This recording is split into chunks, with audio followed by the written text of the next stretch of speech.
जळगावच्या पाचोरा तालुक्यामध्ये सलग दुसऱ्या दिवशी अतिवृष्टी झाल्यामुळे गिरणा नदी जी आहे ती तुडुंब भरून वाहत असून गिरणा नदीला पूर आला आहे आणि त्यामुळे पाचोरा तालुक्याला जोडणारा जो रस्ता आहे त्यावरून गिरणा नदीच्या पुराचं पाणी वाहत असल्याने पाचोऱ्याहून एरंडोल आणि पारोळ्याकडे जाणारा गावाचा जो आहे संपर्क या ठिकाणी तुटलेला आहे।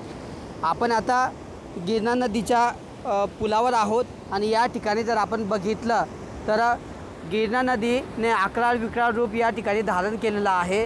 गेल्या 2 दिवसापासून पाचोरा तालुक्यामध्ये मोठ्या प्रमाणावर अतिवृष्टी होत आहे आणि अतिवृष्टी होत असल्यामुळे नद्या नाल्या एकत्र झालेल्या आहेत आणि गिरणा नदी जी आहे ती दूधथडी भरून या ठिकाणी वाहताना पाहायला मिळत आहे आणि त्यामुळे कुठेतरी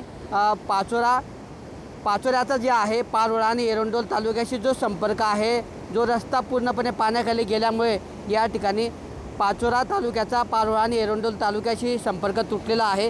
त्यामुळे या ठिकाणची वाहतूक जी आहे ती ठप्प झालेली आहे आणि त्यामुळे आता नागरिकांना पारोळा आणि एरंडोलकडे जाण्यासाठी पाचोऱ्याहून भडगावकडून जाणारा जो लांबचा रस्ता आहे त्याचा पर्यायी वापर करताना पाहायला मिळत आहे।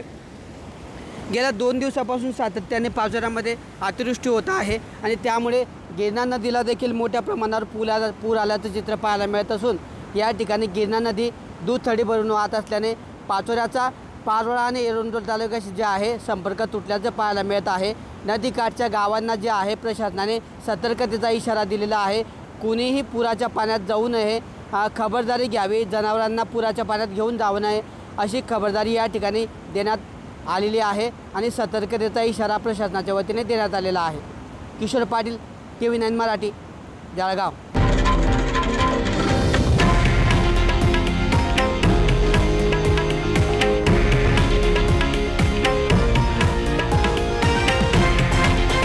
हे आहे देशातील नंबर 1 न्यूज नेटवर्क आणि आपण पाहत आहात TV9 मराठी, एकमेव।